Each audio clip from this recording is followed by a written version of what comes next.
सलाम page number 2 से फरमाने आखिरी नबी सल्लल्लाहु अलैहि वसल्लम नंबर 4। मुसलमान जब तक मुझ पर दुरूद पाक बढ़ता रहता है, फरिश्ते उस पर रहमतें भेजते रहते हैं।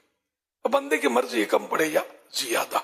सल्लू अलल हबीब सल्लल्लाहु अलैहि मुहम्मद। प्यारे मुर्शिदी की बारगाह में अर्ज है, अगर घर में कोई शख्स नमाज पढ़ रहा है और नमाज के बाद वो कुरान करीम जाए नमाज पर बैठे बैठे ही पढ़ता है और उसे खुशू व खुजू मिल रहा है नीचे ज़मीन पर बैठ कर कुरान पढ़ने में, लेकिन घर के दीगर अफराद जो है वो जाहिर है कि उनको बैठना होगा तो वो कुर्सी पर या सोफे पर या बेड पर बैठेंगे। तो ऐसी हालत में जब कुछ लोग जो है वो बेड पर बैठे हुए हैं या सीट पर बैठे हुए हैं कुर्सी वगैरह पर, तो ऐसे शख्स का कुरान पाक को ज़मीन पर बैठना पड़ना कैसा? तो ये किसी किस्म की बेअदबी का शिकार या गुनाहगार तो नहीं होगा, क्योंकि इसे कुरान पाक पढ़ने का मजा आ रहा है नीचे बैठकर पढ़ने से।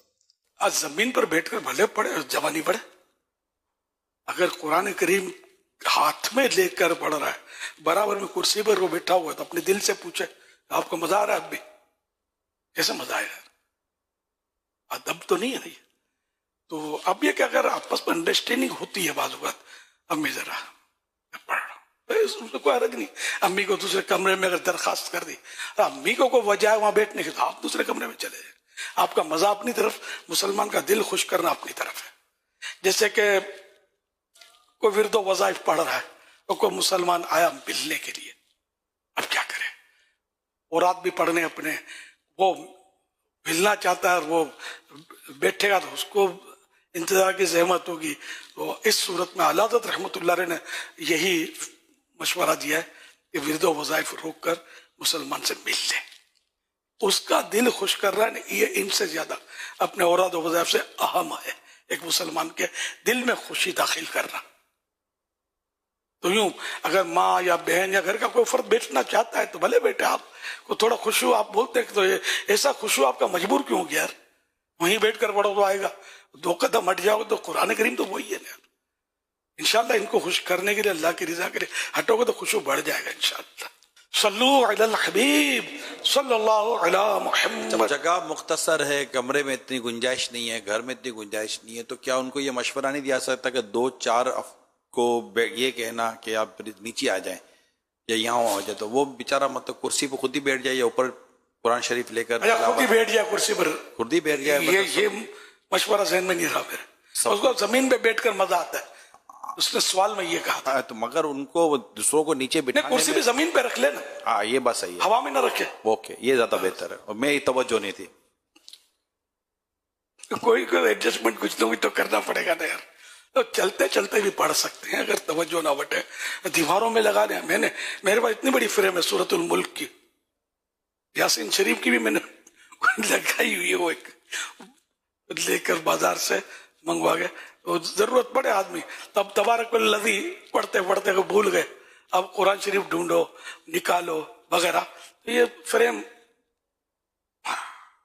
अब फिर शुरू हो गया। तो यूं भी तो कर सकते हैं कि आप देखकर पढ़ें। यासीन शरीफ अगर तिलावत करनी है तो आप लगा ले घर में फ्रेम, कोई सब मिल जाता है बाजार में यार। जेब में हाथ डालो सारे काम हो जाएंगे। अब जेब में खाली पिज्जे पराठे खाने के लिए हाथ डालो तो ये जरूरी नहीं है ना, कुरान करीम के टुकड़ों पर भी तो थोड़ा खर्चा कर लो यार, बरकत ही बरकत है। तो आप देख के यूं बढ़ सकते खड़े होकर।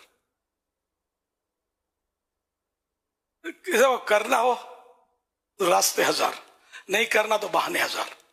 सल्लू अलल हबीब सल्लल्लाहु अलैहि मुहम्मद। मैं जामियतुल मदीना फैज़ान ज़मज़म लतीफ़ाबाद नंबर 4 में ज़ेर तालीम। प्यारे अमीर सुन्नत, मेरा अपनी बारगाह में सवाल अर्ज है कि क्या अगर नमाज में गिरेबान के बटन खुले हों तो क्या नमाज हो जाएगी? अगर गिरेबान के बटन खुले, सीना खुला है, तो आला हज़रत रहमतुल्लाह अलैह का यही मतलब फतवा है, तहकीक है कि इस तरह नमाज में मकरूह तंज़ीह होगी जबकि पूरा सीना खुला है, नमाज हो जाएगी। बेहतर यह कि ये ना खुला होता कि एक मतलब वैसे भी अगर सीना खुला होकर आदमी बाहर भी निकलेगा तो थोड़ा अच्छा नहीं लगेगा ना। और मुअज़्ज़ज़ शोरफा उलमा इस तरह की थोड़ी सीना खुला अगर खुल के चल रहे होते तो यूं मतलब कपड़े मतलब खिलाफ आदत ना हो, मतलब जो भी दुरुस्त तरकीब होती है इस जीनत के साथ चाहिए कि आदमी नमाज अदा करे। जैसे ये भी अक़वाल हैं जो पहले बयान हुए थे, अक्सर मैंने आधे से ज्यादा समझो खुला है सीना तो उसमें बाजों के अकवाल इससे सख्त भी है, तो पहले बयान हुए ये, तो ज़ाहिर वो भी उलमा के अकवाल थे, लेकिन हम आला हज़रत इमाम अहले सुन्नत रहमतुल्लाह अलैह की तहकीक जो है इस पर हम मतलब है कि अमल करना पसंद करेंगे। तो ये आसानी भी है इसमें, जो आला हज़रत का इरशाद फरमाया गया तहकीक। सल्लू अलल हबीब सल्लल्लाहु अलैहि मुहम्मद। क्या कब्रिस्तान में लाउड स्पीकर के जरिए कुरान पाक का खत्म करवा सकते हैं? क्या इसका सवाब मुर्दों को पहुंचेगा? लाउड स्पीकर पर अगर जरूरत है, लोग जमा हैं वहां, इतने कब्रों पर कोई बैठा नहीं है, न पाँव पड़ रहे, न मुसलमानों की कब्रों की बेहुरमती नहीं हो रही, ऐसा मैदान है वहां, तो अगर स्पीकर पर लोगों को आवाज पहुंचाने के लिए स्पीकर इस्तेमाल हो सकता है, और मुर्दों को पहुंचाने के लिए स्पीकर की जरूरत नहीं है। इनकी सुनने की ताकत हम लोगों से बहुत ज्यादा बढ़ जाती है।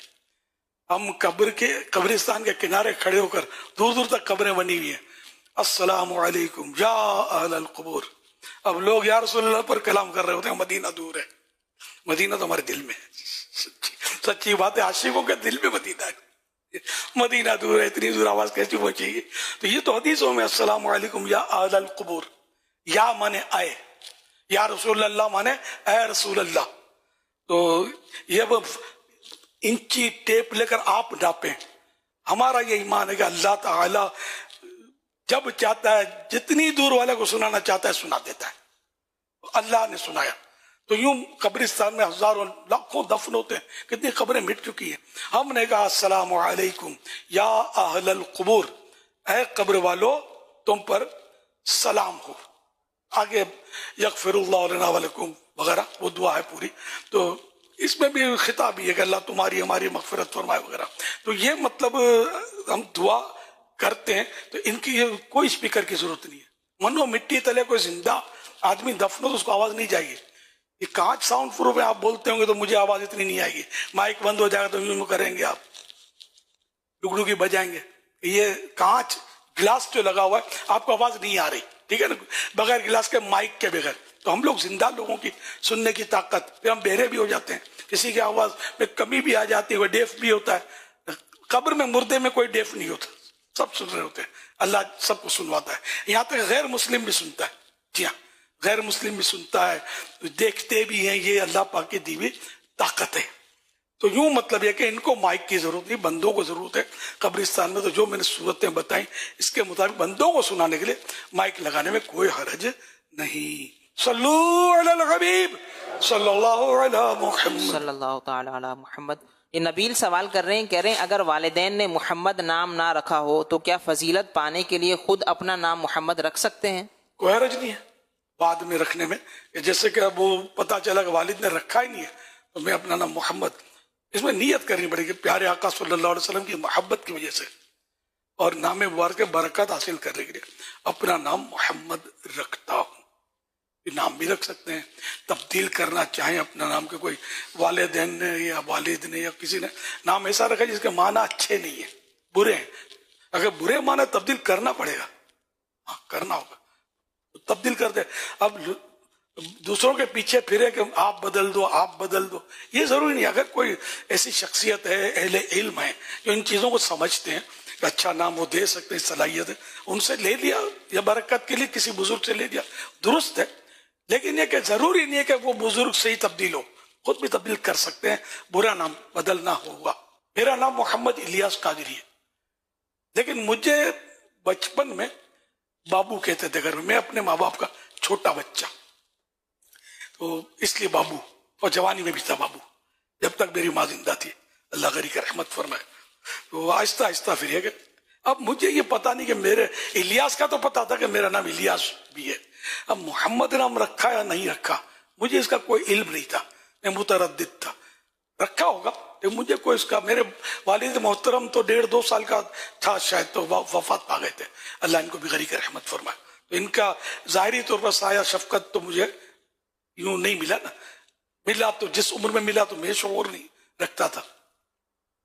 तो अब फिर मैंने, बरसों हो गए इस बात को, मैंने खुद अपना नाम मोहम्मद रख लिया, बहुत पुरानी बात है अल्हम्दुलिल्लाह।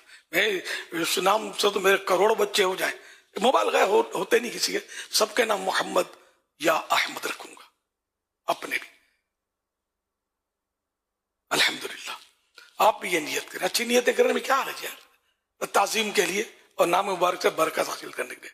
फरमान मुस्तफ़ा सल्लल्लाहु अलैहि वसल्लम, जिसके लड़का पैदा हो और वो मेरी मोहब्बत और मेरे नाम से बरकत हासिल करने के लिए उसका नाम मोहम्मद रखे, वो और उसका लड़का दोनों बिहिश्त यानी जन्नत में जाएं। मोहम्मद नाम रखें, 1000 बच्चे मोहम्मद नाम रखें। आला हज़रत के 3 बेटे थे ना, तीनों के नाम मोहम्मद रखे थे आला हज़रत ने रहमतुल्लाह अलैह। ये पुकारने के लिए, एक का नाम मुस्तफ़ा रजा खान, एक का नाम हामिद रजा, महमूद रजा। ये तीनों भी सरकार सल्लल्लाहु अलैहि वसल्लम के ही नाम है, मुस्तफ़ा, हामिद, महमूद। इमाम अहले सुन्नत इमाम अहमद रजा खान रहमतुल्लाह अलैह फरमाते हैं, फकीर गफर अल्लाह तआला ने अपने सब बेटों भतीजों का अकीके में सिर्फ मोहम्मद नाम रखा। फिर नाम अक़दस सल्लल्लाहु अलैहि वसल्लम के हिफ्ज़ आदाब और बाहम तमय्युज़ यानी आपस में पहचान के लिए उर्फ जुदा मुकर्रर किए। बिहम्दिल्लाहि तआला फकीर के 5 मोहम्मद अब मौजूद हैं। वो 5 सबसे जायद और 5 से जायद अपनी राह गए यानी वफात पा गए। यानी आला हज़रत रहमतुल्लाह ने अपने खानदान के जो बच्चों के 10 से ज्यादा बेटों के नाम, बेटे भतीजे मोहम्मद रखे। तो जिस वक्त ये फरमाया तो क्या 5 तो अभी जिंदा है, 5 से ज्यादा वफात पा चुके हैं। ये बयान देते वक्त सल्लू अलल हबीब सल्लल्लाहु अलैहि मुहम्मद सल्लल्लाहु ताला अला मुहम्मद। सईद, ये इरशाद फरमाइए कि दिल की हिफाजत कैसे की जाए। अल्लाह पाक पारा 30 सूरतुल आला आयत नंबर 14 में इरशाद फरमाता है, कद अफलह मन तज़क्का। आसान तर्जुमा कुरान कंजुल इरफान, बेशक जिसने खुद को पाक कर दिया वो कामयाब होगा। यानी कामयाब वही है जिसने अपने दिल की हिफाजत की और खुद को बुरे अखलाक से बचाया। एक बार नबी अलैहिस्सलाम से पूछा गया कि सबसे अफजल कौन है। इरशाद फरमाया, कुल्लु मखमूमिल क़ल्ब सदूक़िल लिसान। अर्ज की सदूक़िल लिसान यानी सच्ची जबान वाला तो हम जानते हैं, मगर मखमूम बिल क़ल्ब कौन है। फरमाया वो ऐसा सुथरा है जिस पर न गुनाह हो, न जुल्म, न कीना और न हसद हो। तो ये 12 लेकर कामयाब दिल की सिफात खूबियां ये बयान की गई। एक हदीस पाक में प्यारे आका अहमद मुज्तबा मोहम्मद मुस्तफ़ा सल्लल्लाहु अलैहि वसल्लम ने इरशाद फरमाया, जब आदमी गुनाह करता है उसके दिल पर एक सिया यानी काला नुक्ता, ब्लैक पॉइंट लग जाता है। अगर तौबा कर ले तो वो नुक्ता यानी ब्लैक पॉइंट मिटा दिया जाता है, वरना अगर दोबारा गुनाह किया तो एक और नुक्ता यानी पॉइंट काला लग जाएगा। फिर एक और गुनाह किया, एक और नुक्ता लग जाएगा। करते करते पूरा दिल सियाह यानी काला ब्लैक हो जाता है। तो कामयाब वही है कि जो कल्ब सलीम लेकर बारगाह खुदावंदी में हाजिर हुआ, सलामत दिल, गुनाहों से पाक साफ, मुसलमानों के बुग़्ज़ और कीने से पाक। और जहाँ अखलाक कहा जाता है इसका मतलब हमारे यहाँ तो वही मुराद होती है कि मिलनसार हो। आमतौर पे अखलाक ये भी है, लेकिन और बहुत सारी यानी उसने अखलाक, अच्छा अखलाक होना ये बहुत सारी खूबियों को एक जगह कर देता है। बहुत सारे मामलात, खानदान के मामलात, माँ बाप के साथ उसने सुलूक, पड़ोसियों के साथ उसने सुलूक, लोगों की भलाई चाहना, लोगों को अपने शर से बचाना, बहुत सारी बातें जो वो अखलाक में आ जाती हैं। अखलाक अच्छे हो समझो बंदा कामयाब है। सल्लू अलल हबीब सल्लल्लाहु अलैहि मुहम्मद सल्लल्लाहु अलैहि वसल्लम। अल्हम्दुलिल्लाह, बहुत सारे इस्लामी भाई हमारे दरमियान मौजूद हैं। युगांडा, कीनिया के इस्लामी भाई भी माशाल्लाह हैं। कुछ सवाल भी करेंगे और इंशाल्लाह ये उर्दू में सब मिलके मदनी मकसद भी बयान करेंगे इंशाल्लाह। अस्सलामु अलैकुम व रहमतुल्लाहि तआला व बरकातुहू। व अलैकुम अस्सलाम व रहमतुल्लाहि तआला व बरकातुहू। मेरा नाम बदरुद्दीन कासिम अत्तार है और मैं मुबालिक दावत इस्लामी युगांडा। आज हम आपके मेहमान हैं। माशाअल्लाह। My question goes like this and I'll make it in my language. Zita mavlere redene mursidi iyo mani zireri nyokuri madiasar si yo avita vlere kiambamba So sa de malia yo maninga aviviaro la cafe agu azimasi azomanira agudai yo man yeda si mecho vuba zabinga primalia raya. जज़ाकुमुल्लाह खैर। इनका नाम बदरुद्दीन कासिम अत्तारी है और ये Uganda से यहाँ Faizan Medina आलमी मदनी मरकज़ कराची में हाज़िर हुए हैं। और इनका अमीर सुन्नत की बारगाह में सवाल है कि क्या हंसी मजाक में हमारी वजह से किसी को अगर तकलीफ़ पहुँची तो क्या गुनाहगार होंगे? हाँ, हंसी मजाक ऐसी के जिसमें किसी मुसलमान का दिल दुखे या वो डिग्रेड हो, उसकी इज्जत खराब हो, हंसी मजाक आमतौर पर इस तरह होती है हमारे यहाँ। ये तो गुनाह का काम है, बिल्कुल गुनाह होगा। बंदे की हक तलफी भी होगी, उसकी जब दिल आजारी हुई तौबा भी करनी है, उससे माफी भी मांगनी है। बाज ऐसी हंसी मजाक होती है कि जो बेज़रर होती है, इसमें किसी को तकलीफ नहीं पहुंचती। हदीसों से भी इस तरह की, मगर वो भी चंद है, ज्यादा नहीं है। ज्यादा हंसी मजाक तो बेज़रर की भी पजीरा ही नहीं है। इस तरह मतलब हंसी मजाक से बचना ही चाहिए। इससे आदमी का वकार जो है गिर जाता है। अगर बच्चों से ज्यादा हंसी मजाक करेगा तो बच्चा भी फिर आपकी मतलब कर देगा, जो भी जवाब सब देगा सबके सामने कि आप परेशान हो जाएंगे। बच्चा तो बच्चा है, इसलिए बच्चों के साथ भी इतनी हंसी मजाक ना करे। बेज़रर हंसी मजाक भी है, इतनी ज्यादा ना करे कि बच्चा एकदम फ्री होकर वो सबके सामने आपको कुछ का कुछ बोलता चला जाए। उसके नजदीक आपका इसके अपने एहसास के मुताबिक इमेज कायम ना रहे, रोब रखना मुफीद होता है। सल्लु अलल हबीब सल्लल्लाहु अलैहि वसल्लम। मेरा पीर मुर्शिद से ये सवाल है कि अगर कोई बहनें जीना लड़ाई में आकर गुस्से में आकर जीना मरना खत्म कर जाए कि भाई हमने हिस्सा नहीं लेना, हमारे लिए आप मर गए हो, हमारे साथ कोई आपका लिंक नहीं है, क्या उनको विरासत से कोई हिस्सा देने का हक है कि नहीं? बहन मरेगी, भाई मरेगा तो रोएंगे, वैसे क्या दुनिया देखेगी। ये जज्बात में गुस्से में आकर बोल देते हैं, बोलना नहीं चाहिए, ऐसा अच्छे जुमले नहीं है। लेकिन विरासत से इसका क्या ताल्लुक? और फिर है भी बहन भाई, अगर बहन भाई का भी विरासत का हिस्सा, तो बात सूरतों इसकी भी सूरतें होती है, बनते हैं। तो बहरहाल लेके विरासत पर इससे कोई असर नहीं पड़ेगा। सल्लु अलल हबीब सल्लल्लाहु अलैहि वसल्लम। सैयदिया मेरे अहले सुन्नत पीर मुर्शिद की बारगाह में सवाल अर्ज ये है कि अक्सर लोग जब अपनी जेब के पैसों से खाना खाते हैं तो उसकी सफाई कर देते हैं, लेकिन अगर किसी के यहाँ शादी पर खाना खाते हैं तो बहुत सारा खाना ज़ाया कर देते हैं। इस बारे में मदनी फूल इरशाद फरमाइएगा, जज़ाकल्लाहु खैरा। अल्लाह, बस ये कि अल्लाह के लिए अमल कौन करे?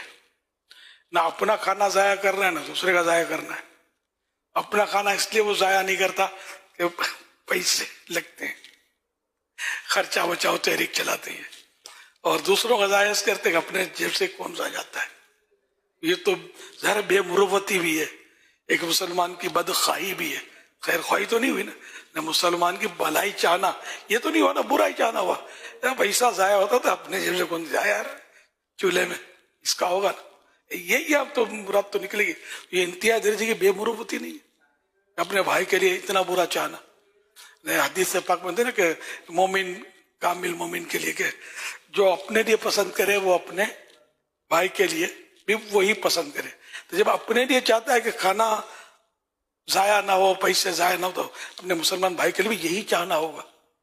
अरे के तो ऐसा वाकई हो नहीं रहा जनरली, लेकिन ऐसे भी लोग होंगे जिस पर भी अमल करते होंगे। ऐसा नहीं है कि दुनिया बिल्कुल ही खाली हो गई और सभी मतलब कैसे बेमुरवत हो गए, यूं ही करते हो। तो जो मसला सिर्फ ये दावतों का नहीं है जी। हमारे यहाँ बाज वो रेस्टोरेंट है कि जिसमें वो मतलब यूं समझे कि बुफे टाइप का होता है कि एग्जाम्पल दे रहा हूँ कि पर हेड 3,000 रुपया, अब 500,000 का तो टाइम शायद चला गया, पर हेड 3,000 या पर हेड 5,000 रुपया। अब आप आए 3-4 घंटे ये वहाँ लोग बैठते हैं ना, खाते पीते हैं, तो इनके चारों तरफ जैसे खाना लाइव पक रहा होता है, कोई कढ़ाई पक रही है तो फला पक रहा है, तो ये पक रहा है, तो पूड़ियाँ तली जा रही हैं वगैरह वगैरह वगैरह वगैरह। तो अब लोग बैठेंगे लेकर आएंगे, अब उनको पता है कि हमने 5,000 रुपये तो दे ही दिए, कम खाओगे ज़्यादा खाओ, तो वैसे तो 4 घंटे तक बैठ के कोशिश तो ये करनी कि पूरा वसूल करके जाएं, फिर बोले फिर डॉक्टर के पास जाना ना जाना वो बात का केस है। बावजूद गाने सुने हो, हाँ बस बैठेंगे वो, गाने तो बजते होंगे ना, अस्तगफिरुल्लाह, इसी जगह पर क्या नहीं होता होगा। जी। मैं कभी नहीं गया अल्हम्दुलिल्लाह, लेकिन माशरे का पता तो है वहां क्या क्या तूफान बदतमीजी होता होगा, मर्द औरत बेपर्दगियां, अल्लाह ना करे, अल्लाह इसी जगह से हमको इसकी गली से भी गुजरने से महफूज रखे। अब हम जाने हमारा मदीना, पर हम मदीने जाएं, हम मस्जिद में जाएं, हम मक्के शरीफ जाएं, हम बगदाद शरीफ जाएं, करबला शरीफ जाएं, तो ऐसी होटलों में नहीं यार, शरीफ लोगों का वो शरीफ ही कहलाते हैं वो लोग, नेक लोगों का काम नहीं है। अब वहां भी ये इसी तरह मतलब के खाना निकालना है और निकाल कर थोड़ा खाना है, क्योंकि अब वो पैसे तो दे चुके हैं ना, तो ये होता है अब अपनी जेब से लेंगे, यानी लेनी ही एक प्लेट है। अब खिचड़ा भी अगर कोई बंदा मतलब बाहर से कोई एक प्लेट लेता है तो वो खिचड़ा पूरा साफ करता है, मगर ये जब यहाँ जाएंगे ना तो ये होगा, तो ऐसा महसूस होता है कि शायद कुछ हमारी तबीयतें ही कुछ इस तरह की हो चुकी हैं कि शायद ये जाया हो जाएगा या बच जाएगा, यही हो जाएगा, शायद इसका एहसास इतना मतलब कि रहा नहीं है और फीलिंग नहीं, ऐसा लगता है शायद। अब माल मुफ्त ले बेर है, जैसे आपने फरमाया 5,000 दे दिए, अब कम खाओ ज्यादा खाओ, गिराओ ना गिराओ, 5,000 तो दे ही दिए।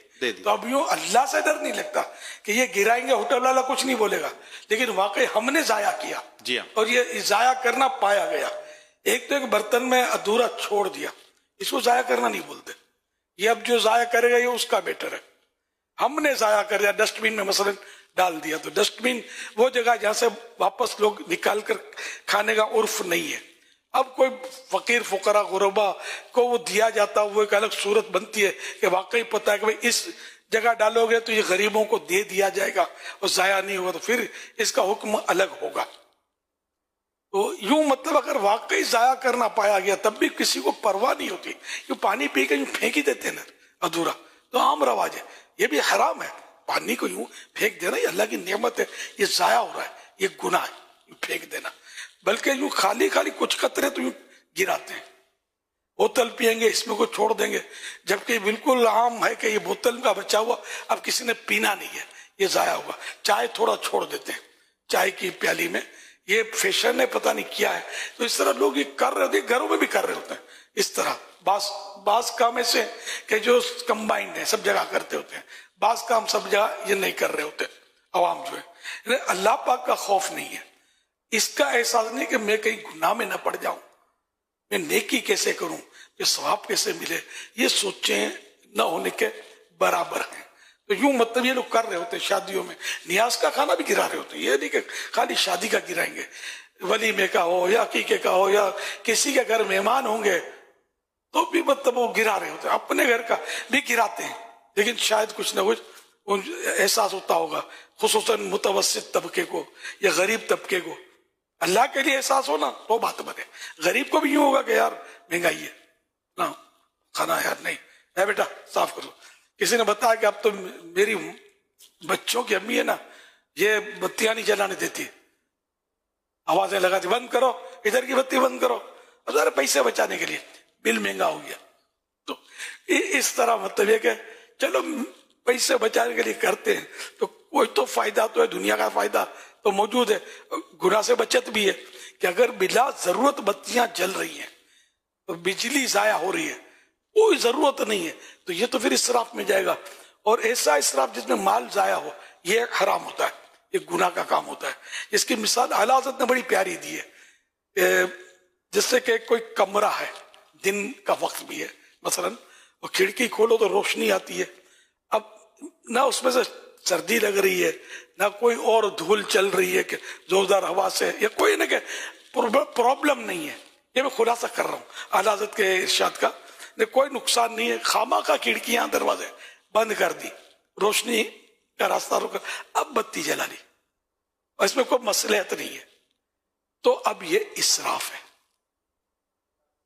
अगर मसलहत हो तो इसराफ नहीं है, सर्दी है इसने बंद कर दी, अब अंधेरा है, जरूरत है तो ठीक है, मतलब सर्दी से बचने के लिए खिड़कियां बंद की है, या हवा चल रही है, धूल आ रही है, या इस तरह का कोई, या शोर आ रहा है, रिकॉर्डिंग कर रहे हैं आप, किसी को सोती पैगाम दे रहे हैं, शोर में क्वालिटी नहीं है वो पता है, इसलिए बंद करके फिर अब अंधेरा भी है, कुछ देखना भी तो बत्ती भी जला ली, तो जरूरत हो तो नो प्रॉब्लम, लेकिन ये कि जरूरत नहीं है तो फिर सूरत मैंने अर्ज कर दी कि वो इजाजत नहीं है इसमें शरीयत में।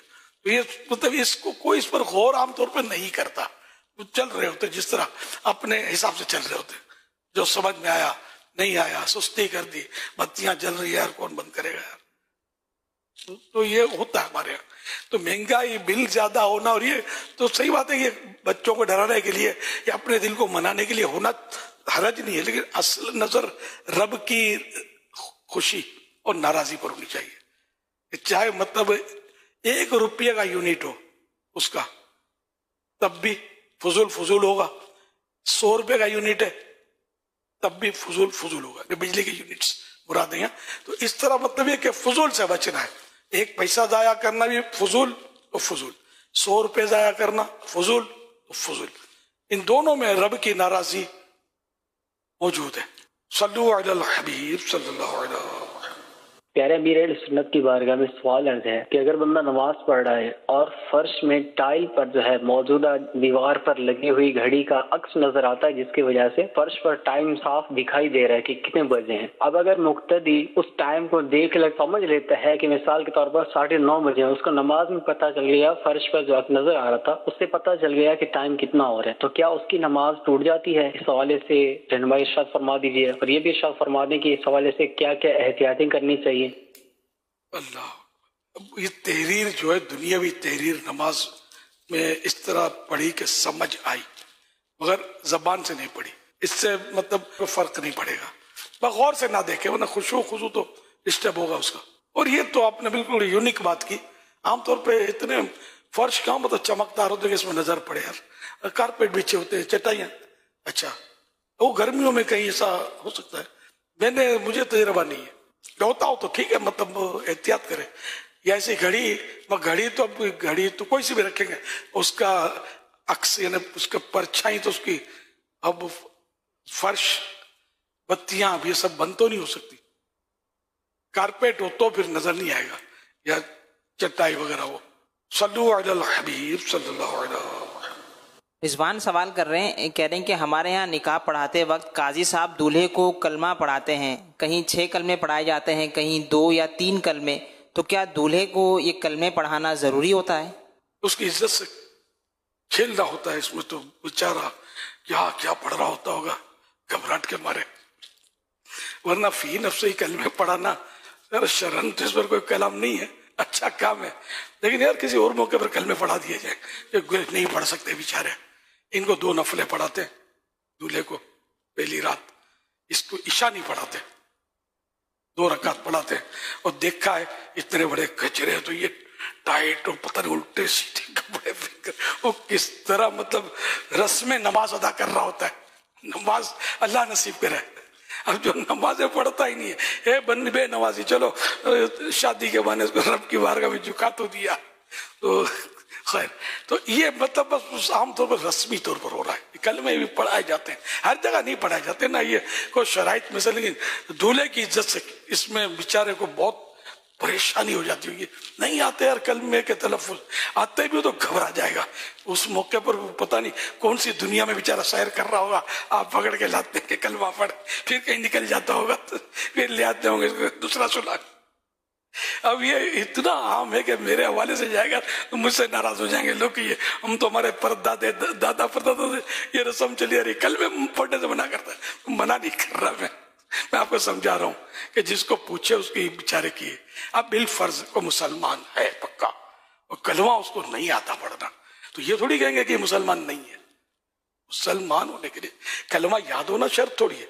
कलमे का जो मजमून है ना, तो ईमान होना जरूरी है कि अल्लाह के सिवा कोई इबादत लायक नहीं, मोहम्मद सल्लल्लाहु अलैहि वसल्लम अल्लाह के रसूल है। ये ईमान होना शर्त है। इकरार शहादतैन है ना, तो अल्लाह और रसूल का ईमान, फिर दीगर जरूरियात दीन, उन पर ईमान होना ये शर्त है। और 6 कलमे तो वैसे भी हदीसों में नहीं है, समझिए, ये बात की इजाद है। लोग मतलब जश्न विलादत तो 11वीं शरीफ के दलाइल पूछते हैं, 6 कलमे के दलाइल लाओ ना, कहाँ है? 5 कलमे कहाँ है? कौन सी हदीस में 5 कलमे?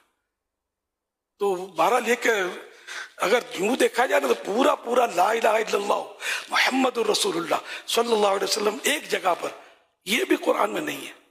एक जगह ला इलाहा इल्लल्लाह है, दूसरी जगह मोहम्मद रसूलुल्लाह सल्लल्लाहु अलैहि वसल्लम। हाँ, हदीसों में है मतलब पूरा कलमा।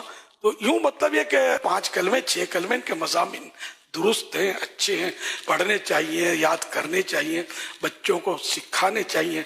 लेकिन दूल्हा को इस कैफियत में बेचारे के इसको जबरदस्ती पढ़ाना, तलफ़ुज़, मखारिज, तू जामे तो क्या क्या ये बोलता होगा, माने फासिद, तो फासिद में भी फसाद लाता होगा बोलने में।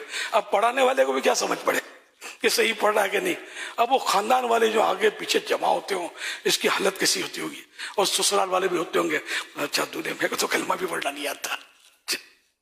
फिर चर्चा होता होगा तो इसने ला इलाहा इल्लल्लाह को इसके मखारिज दुरुस्त होंगे ना, शीनो निकालता होगा और यार इसने तो गलत पढ़ा यार कलमा, अब पता नहीं मुसलमान हुआ कि नहीं हुआ। कोई मुश्किलात भी खड़ी होती हो तो लोग वसवसे आते हों, डालते हों, क्या क्या पता नहीं होता होगा।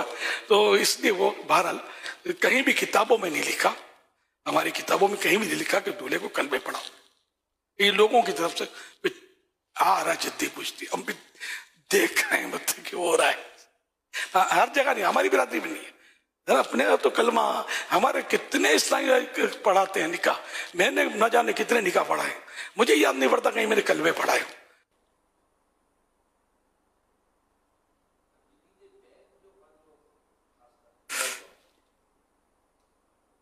इसमें भी मतलब बात तो बाजू का बनती होगी, कई लोग करते होंगे। अब जैसे कि मुझे भी मशवरा, बैत करते वक्त आप तजदीद ईमान करवाया करें एहतियाती। अब मैं मतलब ज़ाहिर तजर्बा है कि लोगों का भरोसा नहीं है, हमारे पीछे लगे रहते हैं कि ये जो इससे मुरीद होना चाहता है ना, ये उसको मुसलमान थोड़ी समझता है। पहले तो इसको कलमा पढ़ाता है, मुसलमान करता है, फिर मुरीद करता है, तो फिर हम कहाँ खड़े होंगे मदीने के लिए में।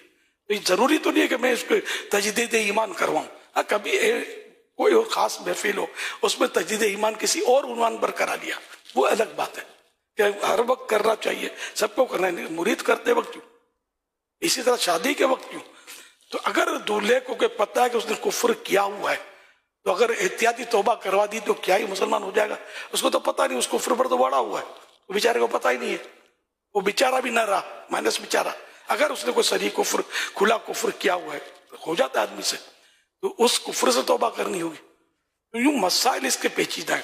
तो यूं अल्ल ऐलान तजदीद ईमान बात बात पे करवाना, ये हमारे माहौल के हिस्सा भाई करते होंगे, आवाम में नहीं है। इस पर मतलब ऐसा एहतियात क्या करें, किसी एक की घूमेगी तो बेचारा वो वसवसों में पड़ जाएगा, क्या क्या बोलता फिरेगा। और आप क्यों ऐसा, मतलब आप खुद तजदीद ईमान करें। यहाँ मिलजुल कर बैठे, कोई ऐसा माहौल है और उस माहौल में हमने कोई तस्करा हुआ, बात हुई, तो ये मदनी मुज़ाकरे में भी हुआ होगा ऐसा। और हमने एहतियातन तजदीद ईमान वजाहतों के साथ कि देखो, इसका मतलब ये नहीं कि ये मतलब हम कोई माज़ल्ला हमको अपने आप को मुसलमान समझना शर्त है, इसके बाद एहतियाती तजदीद ईमान। जबकि हमें पता ही नहीं है कि हमने कुफ्र बका, एहतियातन करने में हरज नहीं है। लेकिन वही बात कि मुसलमान हूं मैं, अपने मुसलमान हो में शक ना करें, वरना मसला खड़ा हो जाएगा। तो इतनी मालूमात हर एक को नहीं होती। कुफरिया कलिमात के बारे में सवाल जवाब, ये किताब दावत इस्लामी के मकतबतुल मदीना छापी है, यकीन माने बेहतरीन किताब और मिसाली किताब है। ईमान की हिफाजत के लिए जबरदस्त किताब है। इसको हर एक को पढ़ना चाहिए। इसमें यह भी तजदीद ईमान के भी मसाइल लिखे हुए और ये एहतियाती तजदीद ईमान के मसाइल लिखे हुए। तो हर बात अवाम में करना, अवाम में करवाना, ये नहीं होता। अवाम कल अनआम, ये एक मोहरा है कि अवाम चौपाइयों की तरह होती है। इसमें जो खवास है या जो अहले इल्म है वो शामिल नहीं है। बिल्कुल जो अनगढ़ और बिल्कुल यानी कि सिर्फ दुनिया पढ़े हुए, दीन के बारे में इनको मालूमात ही नहीं होती, इस तरह के लोग बिल्कुल अनगढ़ होते हैं। ये बाज़ वक़्त वसवसों के शिकार हो जाएंगे। यार हमको नए सिरे से मुसलमान करते हैं। तो मैं इज्तिमा में गया था, मदनी मुज़ाकरे में गया था, तो इसने तो हमको पहले तो मुसलमान किया, फिर इससे अपने मसाइल बयान शुरू। यार ये लोग तो हमें पता नहीं क्या समझते हैं, लेने के देने पड़ जाएंगे। सल्लल्लाहु अलैहि हबीब सल्लल्लाहु अलैहि मुहम्मद सल्लल्लाहु तआला अलैहि वसल्लम। इरफान ताहिर सवाल कर रहे हैं, ये कह रहे हैं फरिश्तों की तादाद कितनी है, ये इरशाद फरमा दें। वो पैदा होते ही रहते हैं। यहाँ तक मुख्तलिफ रिवायतें होती है कि दुरूद शरीफ पढ़ा तो इतने फरिश्ते पैदा हो गए, वुजू किया तो इतने फरिश्ते उसके कतरों से, मुख्तलिफ रिवायतें होती है। हम इसमें मुहद्दिसीन कलाम भी करते होते हैं रिवायतों पे। तो बहरहाल लेके बेशुमार बेशुमार बेशुमार फरिश्ते और इनकी पैदाइश जारी है, इसलिए इनका शुमार तो हो नहीं सकता। जब इंसान पैदा होता है तो हर एक के साथ एक शैतान पैदा होता है, जिसको हमजाद बोलते हैं। हमजाद शैतान को बोलते हैं। सल्लू अलल हबीब सल्लल्लाहु अलैहि वसल्लम। अगर किसी इस्लामी भाई का नाम मोहम्मद हो तो उसके मोहम्मद कहने के बाद हम दुरूद पाक पढ़ सकते हैं या नहीं? नहीं, क्योंकि यहाँ मुराद मोहम्मद रसूलुल्लाह सल्लल्लाहु अलैहि वसल्लम नहीं है, बल्कि ये फर्द मुराद है। इसी पर स्वाद का जो निशान लगाते हैं इसकी मजम्मत की गई है कि यहाँ दुरूद का इशारा माना क्या, तो यहाँ ये शख्स मुराद है। और वैसे भी सल्लल्लाहु अलैहि वसल्लम जहाँ पढ़ा जाता है, लिखा जाता है, तो उसकी जगह स्वाद बनाते हैं, सल्लम बनाते हैं, तो इसको हराम लिखा है कि दुरूद शरीफ का ये मुखफ़्फ़ शॉर्ट फॉर्म है और ये जायज नहीं है, गुनाह है। पूरा दुरूद शरीफ लिखा जाए प्यारे आका सल्लल्लाहु अलैहि वसल्लम के मुबारक नाम के साथ, अपने नाम के साथ नहीं। वो बाज ज्यादा होशियार होते हैं, नबी का नाम इसको बता दें कि मेरा नाम नबी के नाम पर, फुला तो उसमें आइन का इशारा देते हैं अलैहिस्सलाम का। ये भी नहीं सही, जरूरत ही नहीं है। यहाँ मुराद तो नबी तो है नहीं ना, ये फर्द है ना। इसकी तौहीन करोगे ईमान पर कोई फर्क नहीं पड़ेगा ना, जिसका ये नाम है। दुरूद का इशारा तो दिया हुआ है, इस फर्द की तौहीन करेंगे ईमान पर कोई असर नहीं पड़ेगा। और अगर माज़अल्लाह वहां सोच भी नहीं सकते कि ईमान गया, अगर प्यारे आका सल्लल्लाहु अलैहि वसल्लम की या किसी नबी की कोई मामूली सी तौहीन कर दी तो भी इस्लाम से निकल गया, मुर्तद हो गया। मुर्तद काफिर ही होता है, लेकिन मुर्तद जो ये उसको बोलते हैं कि जो पहले तो मुसलमान था, अब वो कोई ऐसा कौल फैल कोई ऐसी हरकत की उसने जिससे मतलब वो इस्लाम से निकल गया, तो ये इस्लाम से जो फिर गया मुसलमान होने के बाद, इसको मुर्तद कहते हैं। मुर्तद के जो अहकाम हैं आम काफिर के मुकाबले में ज्यादा सख्त है। तो इसी तरह आशिकान रसूल सल्लल्लाहु अलैहि वसल्लम लोग कहते हैं, ये दुरुस्त है? सल्लल्लाहु अलैहि वसल्लम कहने का ये महल तो नहीं है, क्योंकि यह मुराद आशिकान है। हाँ, रसूल सल्लल्लाहु अलैहि वसल्लम के उशाक या आशिकान, जैसे नाम किसी का नाम गुलाम मोहम्मद हो, सल्लल्लाहु अलैहि वसल्लम के से मतलब हमारे यहाँ ये है उर्फ आशिकान रसूल सल्लल्लाहु अलैहि वसल्लम, उर्फ क्या हम आवाम का अंदाज है ये, हम लोग बोल देते, लेकिन अगर गौर करें ना तो ये मुराद कौन है। अब जैसे हम लिखते हैं मस्जिद नबवी सल्लल्लाहु अलैहि वसल्लम, अब यहाँ तज़किरा मस्जिद का है, कौन सी मस्जिद? जो नबी सल्लल्लाहु अलैहि वसल्लम से मंसूब है।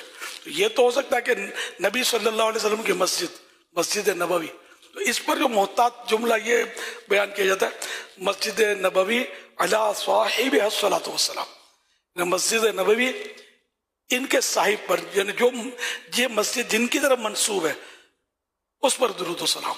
अब अला साहिब अस्सलातु वस्सलाम पहले मैं लिखता बोलता रहा, पिछड़ गया, अब हम कम बोल सकेंगे, बेचारे ये कुछ बोलते होंगे फिर।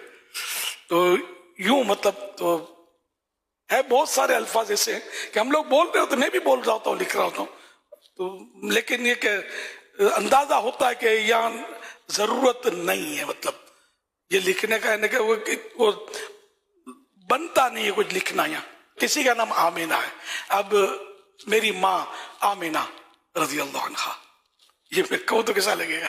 यहाँ तो मेरी माँ मुराद है यार, रज़ी अल्लाह अन्हा का यहाँ क्या मतलब मकाम कहने का? अच्छा, कोई अपने वालिदैन को रहमतुल्लाह ताला अलैह कहे तो कहना चाहिए? कुछ लोग कहते हैं मेरे वालिद साहब रहमतुल्लाह ताला अलैह, मेरी वालदा रहमतुल्लाह ताला अलैह। उर्फ आमतौर पर औलिया किराम के साथ रहमतुल्लाह अलैह बोलते हैं, शर्म तो कोई इसमें लगता नहीं ऐसा माना कि अल्लाह की रहमत हो। अवाम के साथ मरहूम लिखा जाता है, अहलुल्लाह के साथ, उलमा के साथ, मशाइख के साथ वफात के बाद रहमतुल्लाह अलैह कहने का एक अंदाज मतलब लोगों में पाया जाता, तो उस पर होना ज्यादा समझ में आता है।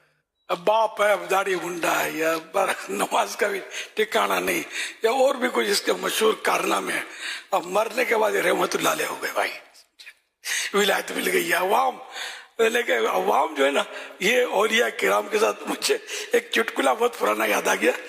जिन दिनों शहीद मस्जिद खरा दिन होता था, तो एक दाऊद साहब शायद नहीं दी थी, तो मुझे किसी नौजवान ने कहा था, मेमन थे, सोच के बोला कि मैं क्या रहमतुल्लाह अलैह लगो था, मुझे आप रहमतुल्लाह अलैह लगते, तब बस इसमें खुलासा नहीं करता इसका, आप समझ जाए। तो अवाम का कॉन्सेप्ट ये बता रहा हूँ, ये तजर्बा इस तरह ये अगर हम बिल्कुल किसी शेवट, अब पता है दुनिया में इसका वाले शेवट था, सूद खोरा था, जुम्मे की नमाज इसकी अम्मी लड़ के भेजती थी इसको नमाज के लिए कि जुम्मा तो पढ़, अब वो मरने के बाद रहमतुल्लाह अलैह हो गया। तो ये जम नहीं रहा। सल्लु अलल हबीब सल्लल्लाहु अलैहि मुहम्मद। फरमाने आखिरी नबी सल्लल्लाहु तआला अलैहि वसल्लम, जिसने ला इलाहा इल्लल्लाहुल हलीमुल करीम सुब्हानल्लाहि रब्बिस समावाति सब'i व रब्बिल अर्शिल अज़ीम 3 मरतबा पढ़ा तो गोया उसने शबे कद्र हासिल कर ली। ला इलाहा इल्लल्लाह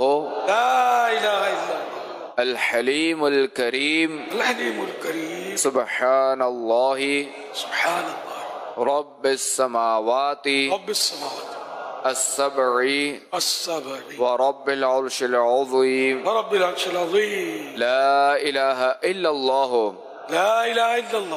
al-halim al-karim subhanallahi rabbis samawati as-sab'i wa rabbil arshil azim la ilaha illallah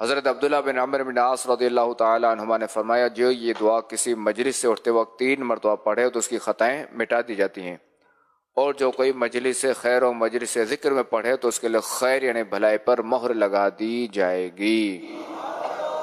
सुब्हानकल्लाहुम्मा व बिहम्दिका ला इलाहा इल्ला अंता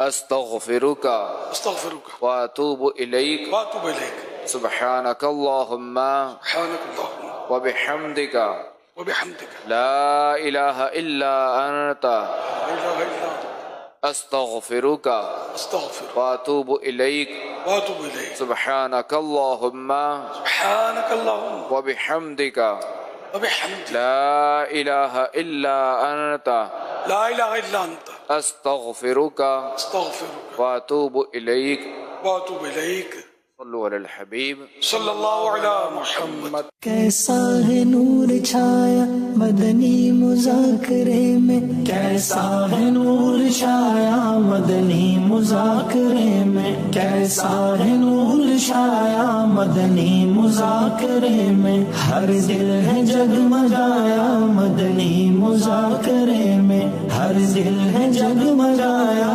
मदनी मुज़ाकरे में।